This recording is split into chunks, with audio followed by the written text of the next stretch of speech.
போறோம்னா பன்னீர் டிக்கா தான் பார்க்க போறோம். அதுக்கு செய்ய தேவையான பொருளை பார்த்துக்கலாம் வாங்க.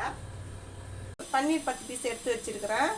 தயிர், கட்டியான தயிர், இஞ்சி பூண்டு பேஸ்ட்டு, பெப்பரு, கரம் மசாலா, மஞ்சத்தூள், மிளகாத்தூள், குடமிளகாய் சின்ன சின்னதாக கட் பண்ணி வச்சுக்கிறேன். வெங்காயமும் அதுமாரி கட் பண்ணி வச்சுருக்கிறேன்.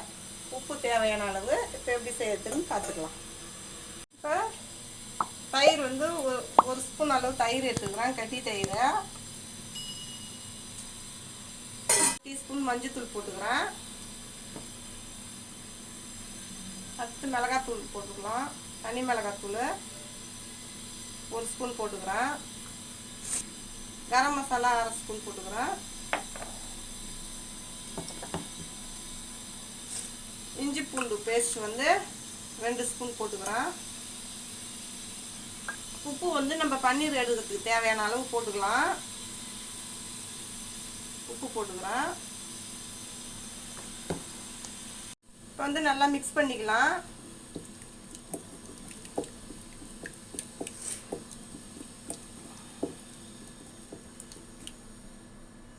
இப்போ பன்னீர் எல்லாத்தையும் போட்டுக்கலாம். நம்ம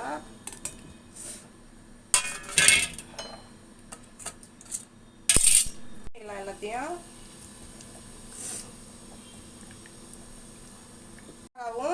வெங்காயத்தையும் போட்டு நல்லா மிக்ஸ் பண்ணிக்கலாம்.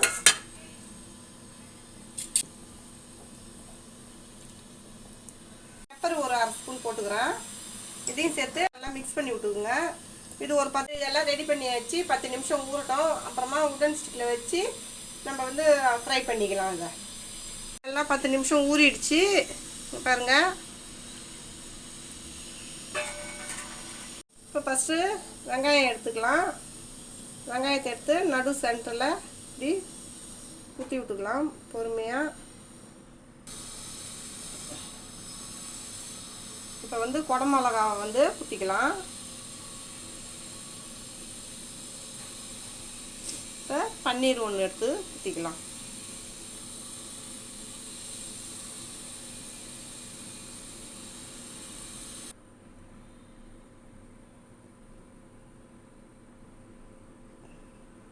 பொறுமையாக குத்திக்கோங்க, ஏன்னா சாஃப்டாக இருக்கிறதுனால உடஞ்சிடும். இப்படி இதேமாரி எல்லாத்தையும் இப்போ குத்திக்கலாம். வெங்காயம், அடுத்தது ஒரு வெங்காயம், அடுத்தது ஒரு குடமிளகா,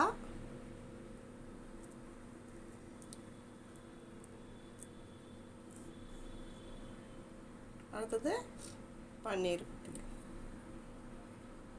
பொறுமையாக குத்தணும் தான், ரொம்ப சாஃப்டாக இருக்குது. அவ்வளோதான். மறுபடியும் ஒரு வெங்காயம், ஒரு கேப்சிகம்,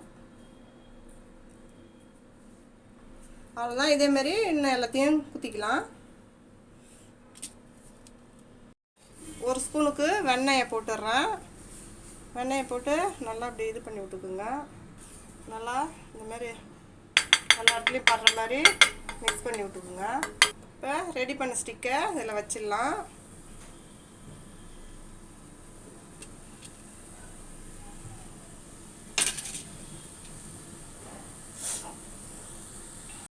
இதை திருப்பி விட்டுக்கலாம்.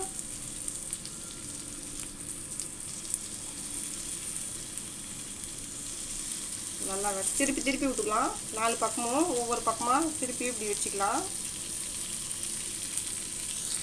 நம்ம இன்னொரு பக்கம் இப்படி திருப்பி வச்சுக்கலாம். அப்போ தான் எல்லா பக்கமும் 4 பக்கமும் வேகும். நல்லா அப்படி வச்சுக்கலாம். நம்மளுடைய பன்னீர் டிக்கா சூப்பராக ரெடி ஆகிடுச்சுக்குது.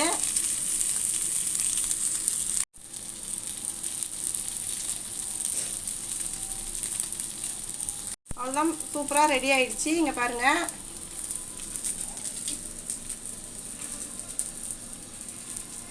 பன்னீர் டிக்கா அஸ்தெல்லாம் ரெடி ஆயிடுச்சு. சூப்பராக இருக்குது நம்மளுடைய பன்னீர் டிக்கா.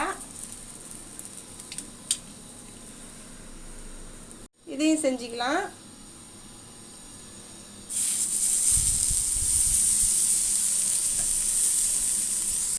இது எப்படி இருக்குதுன்னு நான் சாப்பிட்டு பார்த்துட்டு சொல்கிறேன்.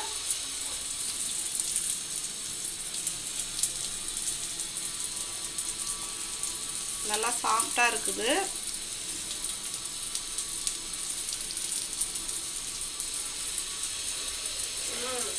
சூப்பராக டேஸ்ட்டாக இருக்குது. அந்த தயிர் இந்த ஃப்ளேவர்லாம் சூப்பராக இறங்கியிருக்குது. இந்த வீடியோ பிடிச்சிருந்தா லைக் பண்ணுங்கள், ஷேர் பண்ணுங்கள், கமெண்ட் பண்ணுங்கள். மறக்காமல் நம்ம சேனலை சப்ஸ்கிரைப் பண்ணிவிட்டு பக்கத்தில் இருக்க பெல் ஐக்கான் கிளிக் பண்ணி ஆல்னு கொடுத்துருங்க. தேங்க்ஸ் ஃபார் வாட்சிங்.